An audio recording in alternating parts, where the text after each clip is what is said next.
Hello everybody, hope you're doing well and thanks for joining us for another video. These days, I think one of the biggest hooks that gets people into conspiracies is memes on social media. You know, those posts with a picture or a short video that makes a claim about a conspiracy like flat earth or faking spaceflight, often with a few words printed over it as well. For example, whenever I go on Twitter these days, my feed is just an endless stream of such conspiracy memes. And I think that these are a hook for people because they're very quick for people to digest, and if you just take them at face value, with no prior understanding to the topic, they can seem like quite a compelling argument sometimes, and that can then get people hooked on that idea. Take this one, for example, from the channel The Globe is Dead, that claims two NASA blue marble photos are taken 40 years apart and yet have exactly the same clouds, even using elements of the Looney Tunes to try and drive that claim that NASA photos of the globe are just cartoons. Now, if someone unfamiliar with any of this were to look at that meme and doesn't think to question it further, they might believe it. Except this meme is completely wrong in every aspect. There was no blue marble in 1978. The original blue marble was released in 1972, taken during the Apollo 17 mission. This blue marble is from 2002. It was released to mark the 30-year anniversary of the original blue marble. And while NASA have gone on to release many different blue marble photos since then, this is the blue marble from 2017, not the one claimed in the meme. The one in the meme isn't only the exact same clouds, it's the exact same photo. Even the land masses are the same.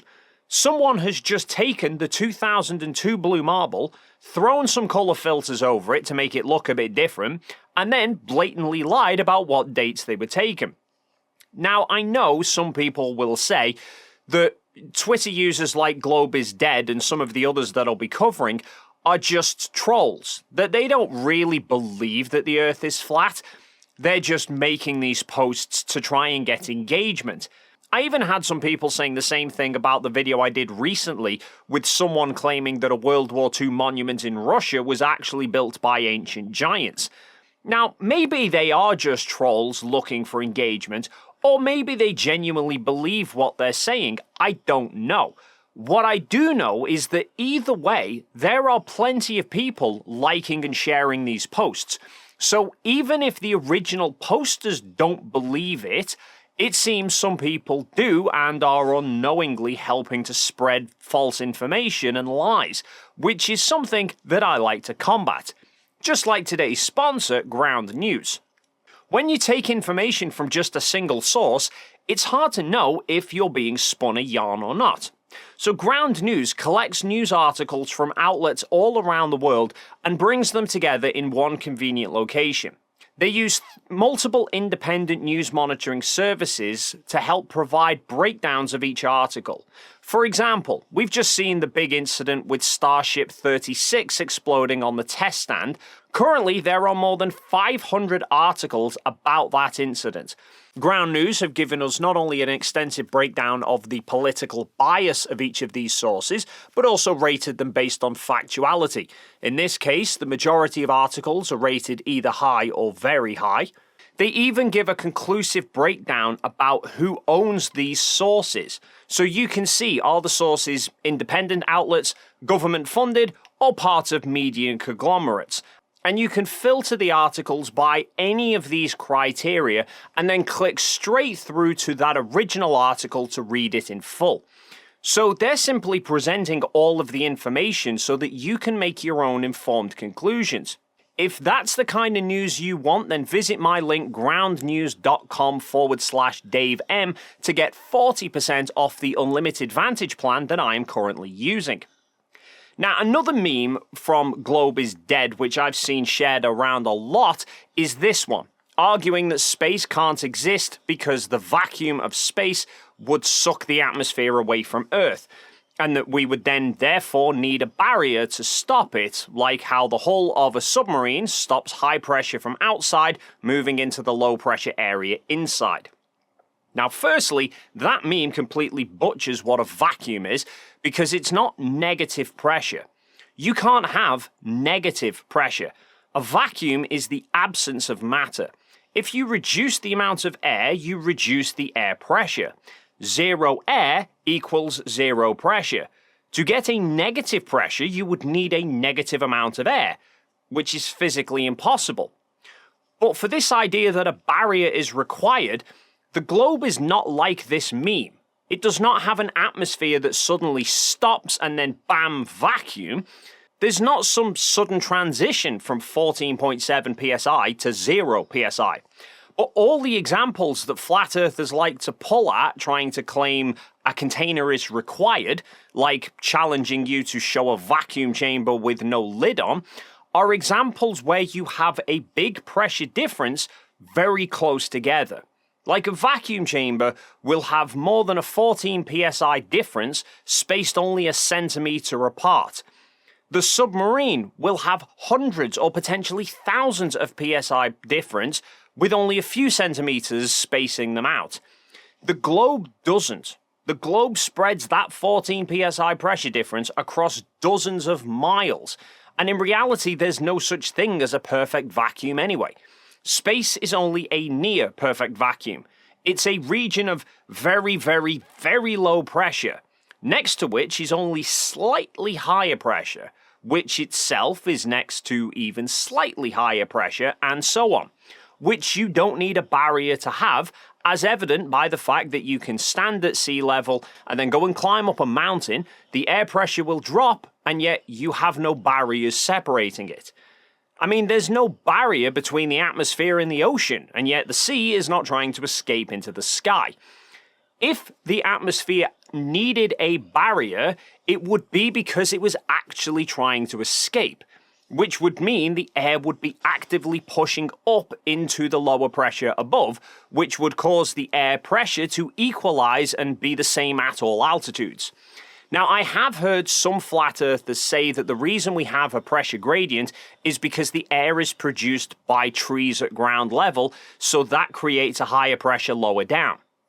The slight problem with that logic, though, is if that were the case, and that travelling 60 miles away from the source that produced that air resulted in a 14 psi drop in pressure, then sailing 60 miles out to sea, away from the sources producing the air, would also cause a 14 psi drop in pressure. You would basically end up with bubbles of air pressure over land masses and yet near vacuums out in the middle of the ocean, which obviously does not happen. Air can disperse equally sideways, but it does not do the same vertically, meaning there must be a force acting on the air vertically that is different to the forces acting on it horizontally. And in reality, you don't need physical containers. You just need a mechanism of containment. Take the globes behind me, for example.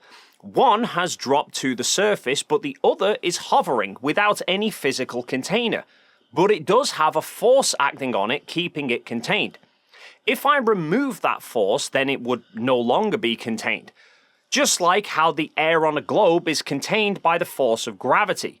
And only if gravity were to disappear would the air then not be contained and be free to fly off into space. We then have memes like this one, claiming that volcanic dust clouds rising up straight show that the Earth apparently can't be moving, and then showing comparisons to things like smokestacks from trains. Now, the answer to why this happens is that the train is moving through the air, so when the smoke exits the train, it will then encounter air resistance. If you were to stand in a train that is traveling 50 miles an hour, then you are also traveling 50 miles an hour. If you jump up in the air, you're still traveling 50 miles an hour and you will land in exactly the same spot. I even demonstrated this on a plane back in December. However, if you were standing on the roof of the train at 50 miles an hour and you jumped, at the point you left the train, you would be traveling at 50 miles an hour, but you would then immediately begin slowing down because of the drag of the air. So your speed would decrease whilst the train's speed stayed the same, meaning the train would move ahead of you and you would land more towards the rear.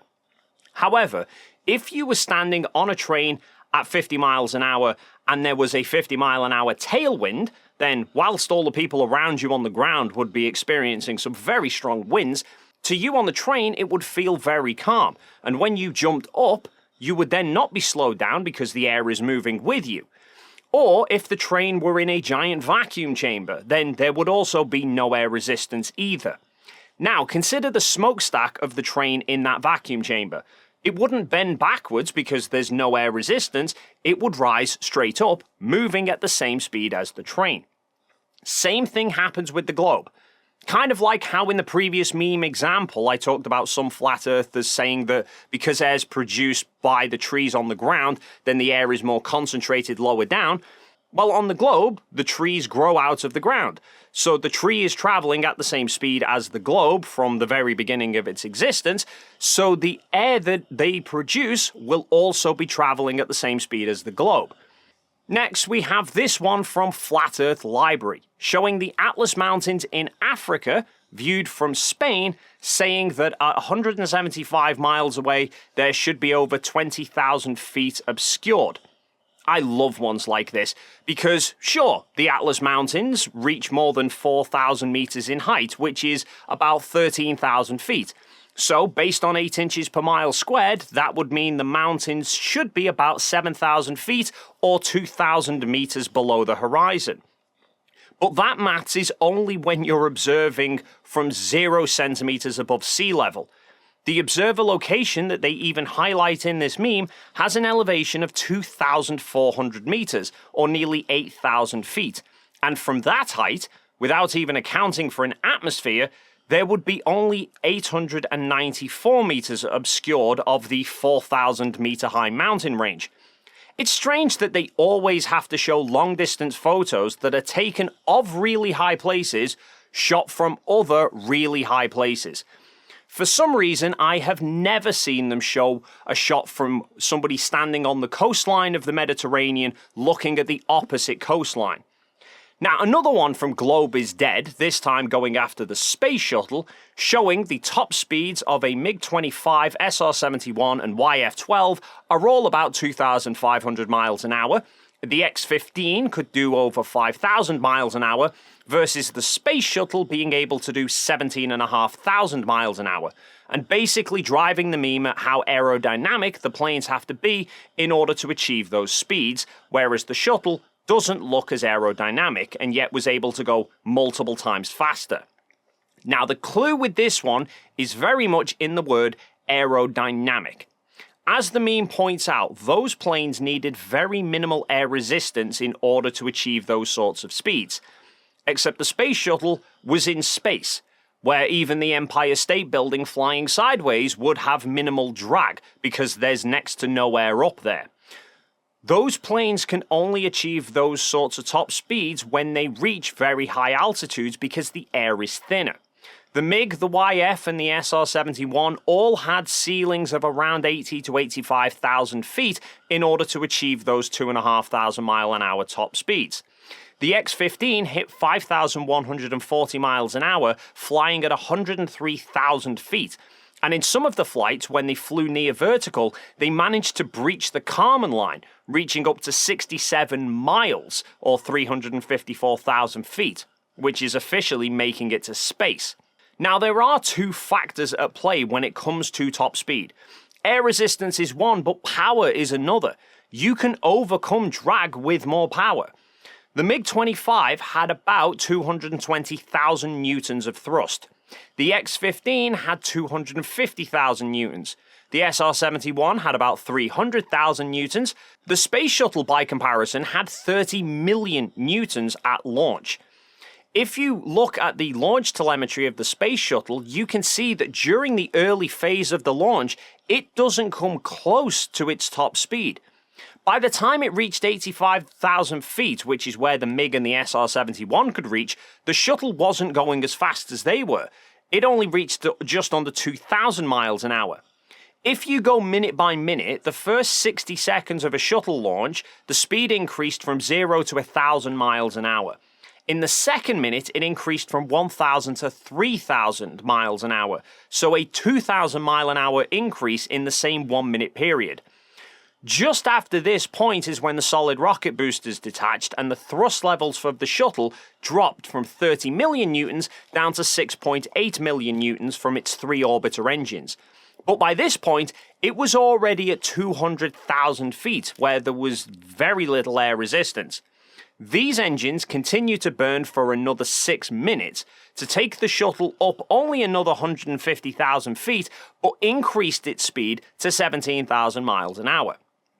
Essentially, the shuttle used a very short burst of brute force from the solid rocket boosters to quickly power it up through the thick atmosphere, and then once there was little air resistance, the main engines could gradually build up the speed, and the aerodynamics of it were irrelevant.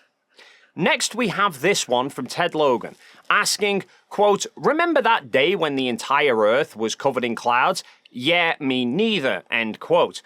Now, this is a time-lapse video from the ISS, and he's suggesting that the whole Earth is covered in cloud. I mean, obviously they had to cut the video just before you can clearly see the clouds are about to stop, but here is the world weather right now for on the summer solstice. There's a lot of cloud across the entire world, and in reality the ISS doesn't actually see that far. As in, from its altitude of 400 kilometers, it can see about 2,200 kilometers or 1,400 miles to the horizon. But that's of a globe with a circumference of 24,000 miles, so that's a relatively short area that's being covered in this time-lapse. It's certainly not the entire Earth. And of course, I mean, you could spend a bit of time digging into when a view of the ISS was captured, find out where the ISS was at that time, and compare the views from the ISS to the actual recorded weather data, which I have done previously for a much longer time-lapse of the ISS. I even did a whole video showing that every single cloud pattern seen in the ISS footage was a perfect match to the weather data for that same time. Now, we started this video with a clearly blatant lie, so let's round things off with another couple of them. Because I came across this one from another regular Flat Earth poster, Brock Riddick, posting this clip with the caption, "Real footage from CBS in 1966, and it shows someone floating around outside a Gemini capsule." And this one wasn't even contained to Twitter. I found 2 examples of the same video at least on YouTube, one of which had more than 120,000 views, and judging by the hashtags in the description, they're very clearly pro-Flat Earth. Now, I will give the Twitter post credit for one thing though, because they are correct, that is real footage from CBS in 1966. It's just not footage from NASA. This is from CBS's news coverage of the Gemini 9 flight.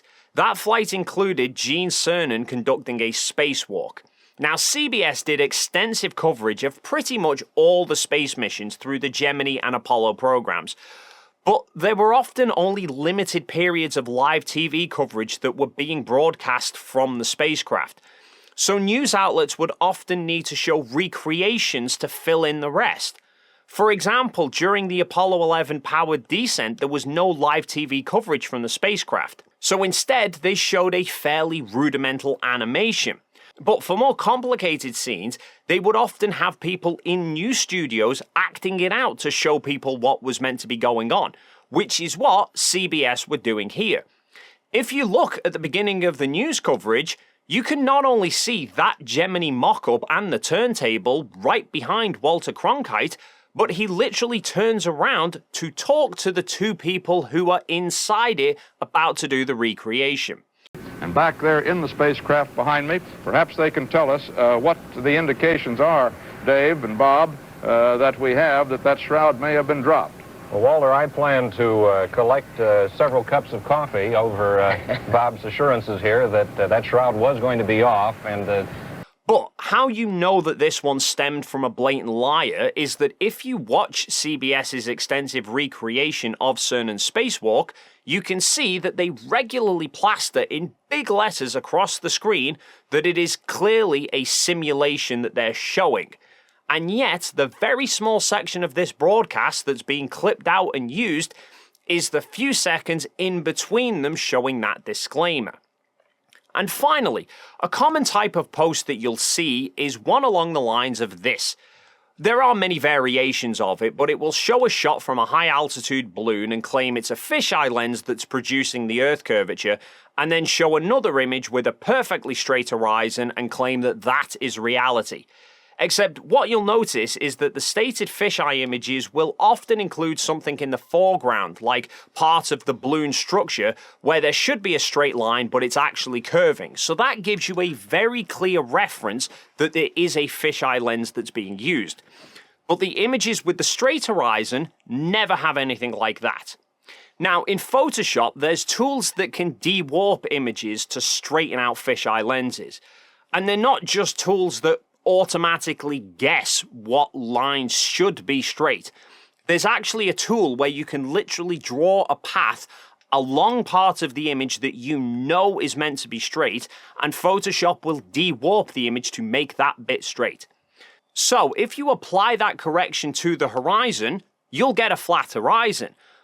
But that is going on the presumption that the horizon should actually be flat. But if you do that to the photos where parts of the balloon are visible, the balloon bits still look bent. When you de-warp the balloon to make the known straight lines of the balloon appear straight, the horizon's still curved. Which is why the people who make these memes don't de-warp the fisheye image, but instead they have to go and find a completely different image to show you. Well, that's going to conclude this video. Don't forget to check out the link to Ground News in the description. As always, feel free to leave your thoughts in the comments down below. If you enjoyed this video and you haven't already done so, then please consider hitting the like and subscribe buttons, and then hopefully we'll see you in the next video.